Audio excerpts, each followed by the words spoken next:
Hey guys, good morning! Welcome back to my channel. This is Jonathan Orbuda and you're watching I Love Tansyong TV, a channel that highlights and celebrates the beauty of life. If you are new to this channel, consider subscribing. Click the subscribe button at yung bell notification na katabi naman ito para ma-notified kayo moving forward sa mga upcoming uploads ko. If you're using your social media like Twitter, Facebook, and Instagram, follow nyo na rin yan kasi nga nag-update din ako doon. And visit my blog, it's www.ilovetansyong.com for articles about my travel, lifestyle, and anything goes. Nagsusulat din ako doon.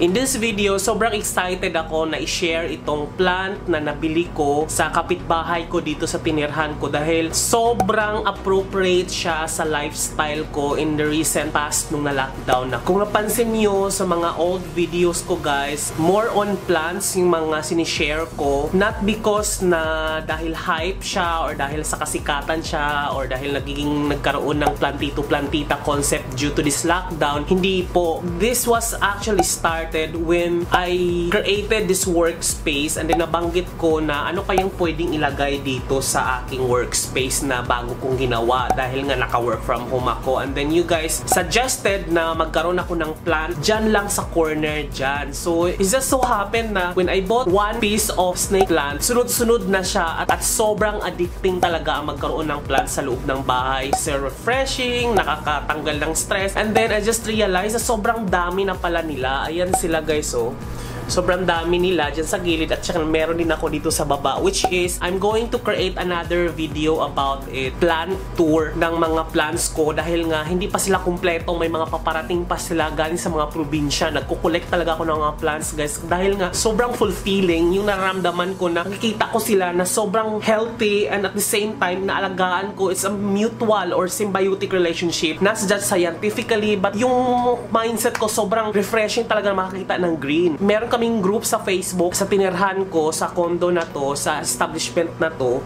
So may nag-post doon na isang unit owners na meron daw silang binibenta na bonsai, and then when I saw the picture I was stumbled upon dahil sobrang ganda niya talaga, and then pang indoor din daw siya. So hindi ako familiar sa plant na to dahil ang alam ko lang mga snake plant, mga ganon, which is sikat siya online na mga binibenta, pero ito talaga hindi ko alam.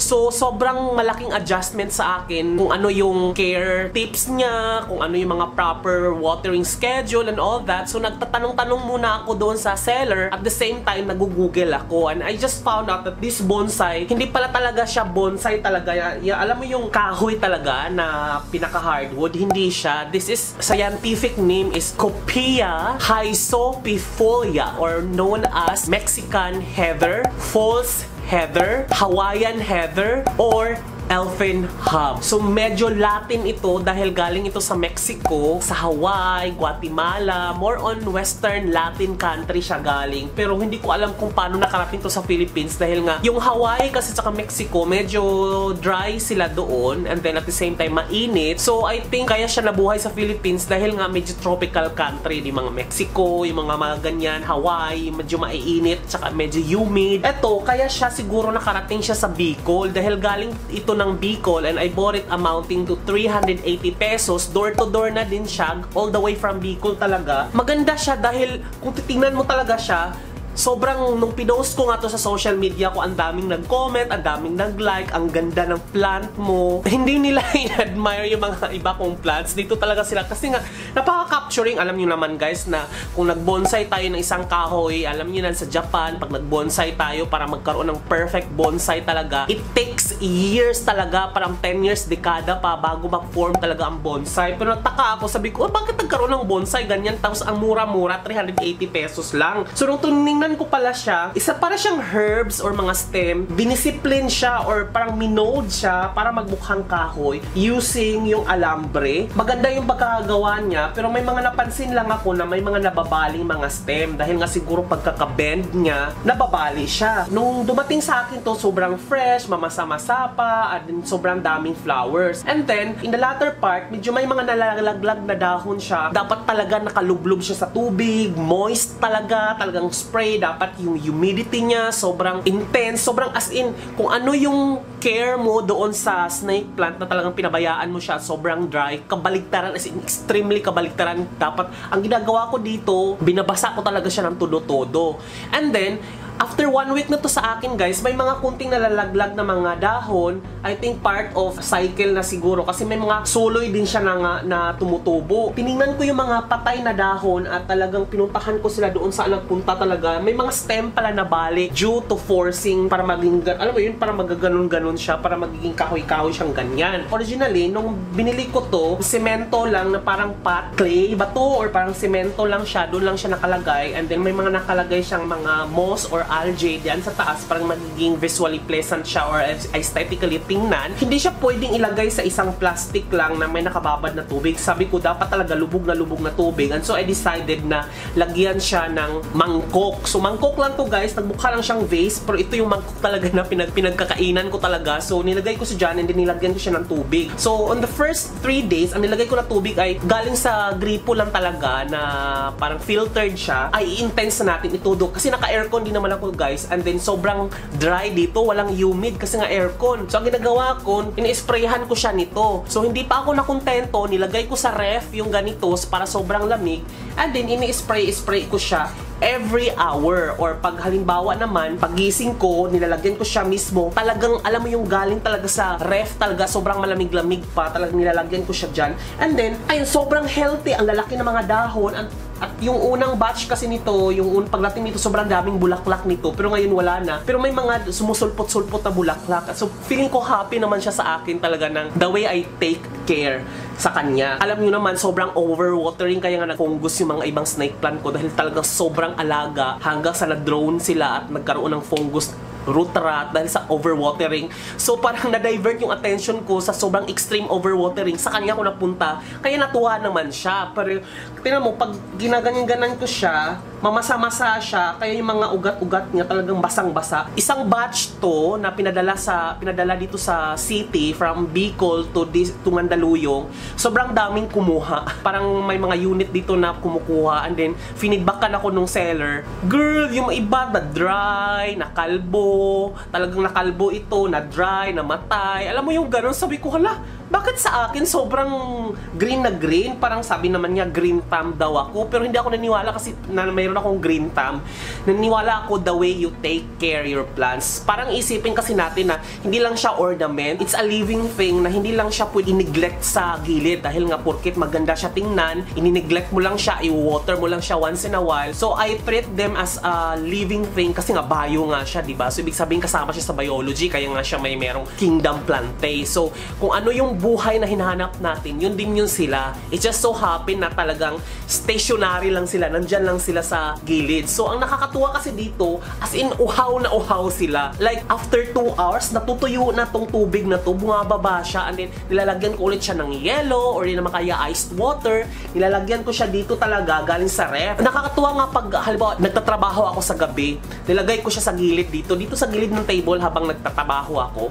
Nga siguro after, kasi di ba lunch, 4 hours ang trabaho ko, then pag after lunch, pag lingon kong ganun, tuyo na siya, bumababa talaga yung tubig, so nilalagyan ko naman siya ng tubig. So talagang dapat siya talaga alagaan. Kaya nga nagtaka ako, hindi naman sa pagmamayabang dahil sa mga kabatch ko na kumuha, kasi yung sa kanila talagang nakalbo, namatay, tumigang, alam mo yung ganun talaga, nagkaroon ng mga dryness. Sa akin naman, nagkaroon ng patay na dahon, like in this example, o talagang nalalaglag sila, ganyan. Pero hindi pa rin, hopeful pa rin ako dahil nga may mga bagong suloy, lalo na tong part na to, sobrang ang lalaki ng mga dahon. Hindi ganito to. Nung kinuha ko to, ang liliit na mga dahon, ngayon talagang, alam mo yung sobrang, alam mo yung parang antitigas sa mga dahon, alam talagang merong tubig talaga. So, hindi ko siya binase doon sa mga na-search ko how the way they care, kasi nga sobrang limited lang ang resources online about this plant. Wala nga sa YouTube eh. Meron sa YouTube pero Mexicano, mga Latin, Spanish yung mga nag-i-instruct, wala sa Philippines. So, sobrang proud ako dahil nga siguro pag sinearch mo to sa YouTube, ito yung unang lalabas sa Philippines Philippines dahil nga wala akong nakikitang may nag-alaga nito na YouTuber or nag-upload sa YouTube na Filipino. Wala. As in so far, nagsisearch ako kasi nga sabi ko, ano ba to? Ano bang way of care? Ganun. Wala akong nakita.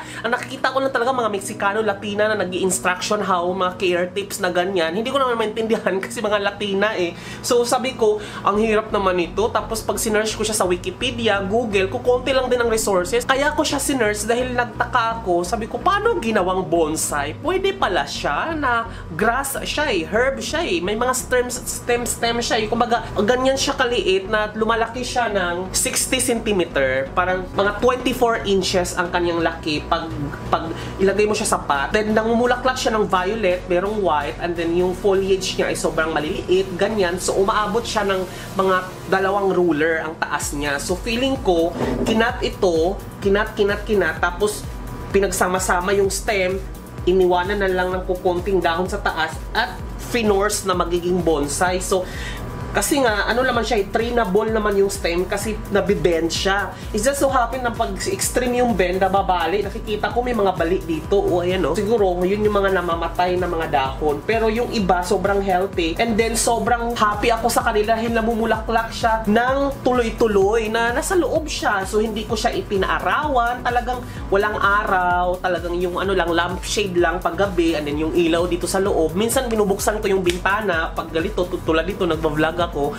Pero wala talaga siyang total indoor talaga siya. Pero pag tiningnan mo siya sa mga pot talaga na normal, iba yung itsura niya, parang ganun-ganun siya. Tapos talagang kailangan niya ng araw. Pero sa akin, hindi na siya, sabi ko, hindi ko siya pwedeng ibilad sa araw dahil nga ice water, aircon, nagdadahon siya ng sobrang-sobra at namumulaklak, pati yung ugat bumababa, lumalabas, at namamasa talaga yung tubig, pati yung moss na nilagay nila sa taas.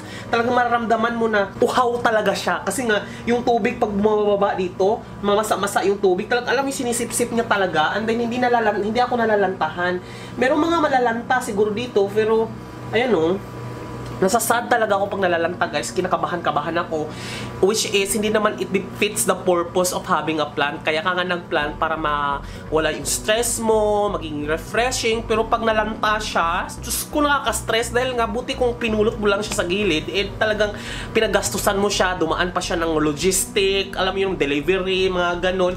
Hindi lang naman sa plant ko na to, pati sa mga iba kong plant na mga nandun. Yan, nalulungkot ako, na-stress ako kapag namamatay sila. Pero talaga sabi ko, ay bahala ka pag nag-inarte ka talaga sa akin, mamamatay ka talaga dyan. Ganun lang naman. Pero parang as much as possible, yun lang naman ang way ng care ko. Kung may mga nanonood about this, lalo na dito sa Urban Deca na tinitirhan ko, marami kasi kumukuha nito, and then may mga nalalantahan talaga sila so tahimik lang ako. Sabi ko, ay gagawa na nga lang ako ng video about care tip. Tulad nito, tuloy-tuloy lang yung pag-aano ko, pag naka-aircon tayo, tapos ini-sprayhan ko siya para maging moist at saka yung humid, ganyan. Pero pag ini-sprayhan ko sila, nilalayo ko sa plant, sa mga snake plant, dahil ang snake plant is parang gusto naman nila dry, mga ganon, kasi disyerto naman yung sa kanila dyan. Pero kaya hindi ko tinatabi kapag nag-spray kasi bawal mabasa sila kasi nga mabubulok pag mababasa. Ito naman, pag nabasa, tumitingkad, alam mo yun, gumaganda yung mga, so yan, tuloy-tuloy ko lang siya, ginagawa ko lang to ng every 2 hours para hindi matuyo ang kanyang stem. Parang hindi to po pwede kapag parati kang umaalis ng bahay kasi nga bababaran mo lang siya ng tubig. Pwede naman siya, bababaran mo lang ng tubig. Kaso nga lang, yung pag-maintain ng moist, ganyan, syempre maarte-arte to eh. Yung gusto niyang planta to ay, yung pansin mo talaga ay nasa kanya lang. Parang ganun. So, yun lang guys. Sinishare ko lang sa inyo tong video na to para at least alam nyo kung ano yung plant ko na to. Dahil sobrang daming nagtanong sa akin kung ano daw to, bakit parang ang ganda, parang, kaya nga ito yung kauna-unahang plant na finisure ko dito sa vlog ko na to bago ako magkaroon ng plant tour or anything, para kasi isa-isahin ko to lahat ng mga plant dito, i-feature ko sa mga vlog na to para at least makakuha kayo ng idea kung ano yung mga appropriate plant para sa indoor, lalo na kapag micro living, ganyan, or nasa condo kayo nakatira na low to no light talaga, since sobrang indirect sunlight pero hindi pa tuloy-tuloy dahil isasara mo yung kurtina mo dahil matutulog ka. Yung mga ganong plant na kayang makaka-thrive sa mga ganon. So, ibibigay ko sa inyo yung mga ganyang content in moving forward. Isa-isahin ko lang kasi nga ito yung una ko talagang sabi ko i-feature talaga dahil alam kong maraming na matutuwa talaga dito sa plant na to dahil nung pinost ko lang to sa social media ko, sobrang ang daming nag-like, nag-comment, nagtanong, talagang nagmura pa yung iba. Shit, ang ganda ng plant. Parang nasabi ko, sige go, unahin na muna natin tong i-feature yung plant na to para at least alam nyo kung idea kung ano to. Hindi talaga to yung normal na plant na nabibili-bili mo lang sa mga garden dyan sa shop. Hindi kasi nga, bihira lang. Kaya ginrab ko na siya kasi sobrang aesthetic pa lang, girl. Oh, ipagmamayabang mo talaga. Diba? Kaya mo ipagmayabang yung plant na to. Alam mo yung ganun. Pero, kapalit ng pagmamayabang mo sa plant na to ay katakot-takot naman na pag-alaga dahil sobrang arte niya talaga. Pero, nababalance naman niya kung ano yung gusto ng mga snake plant ko na sobrang neglect naman ang gusto nila. Dito naman, sobrang focus sa kanya. Kaya nababalance ko dahil nung unang nung wala pa to, sa kanila ko napupunta yung attention ko. Parang, oh my God, na-overwater na pala sila. Parang ganun. At least dito na ako nag-alaga sa kanya. And then at the same time, parang this plant gives me joy. Every time na nakatitig na lang ako sa kanya all the time, sabi ko, oh my God, ang ganda niya. Meron ditong mga kulay dilaw, ganyan. Inoferan ako na may kulay dilaw, pero sabi ko, tama na, pass na muna kasi tama na tong isa kasi parang extreme na kapag dalawa, di ba? Parang tama na to.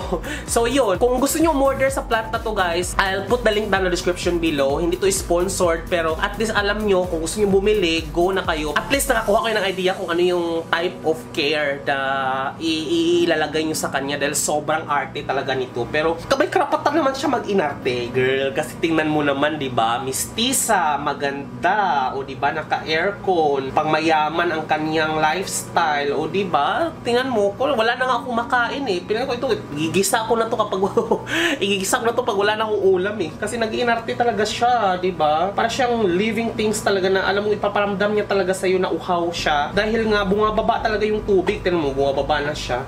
So hindi naman siya lily or pang swamp na type of herbs or plant. Hindi naman, pero talagang natuwa lang talaga siya sa mga malalamig. Thank you so much for watching, guys. Sana nagustuhan niyo tong video na to at kung nagustuhan niyo tong ganitong mga topic, i-click niyo lang yung like at saka i-comment niyo na rin below kung ano yung mga gusto niyo mga plant na i-feature ko in the next episode ng ating vlog na ating pag-uusapan kasi nga sobrang certified plantito-plantita na ako talaga. Sobrang, alam mo yun, hindi lang dahil sa kasikatan ngayon dahil lockdown, pero nagsimula lang ako sa isa.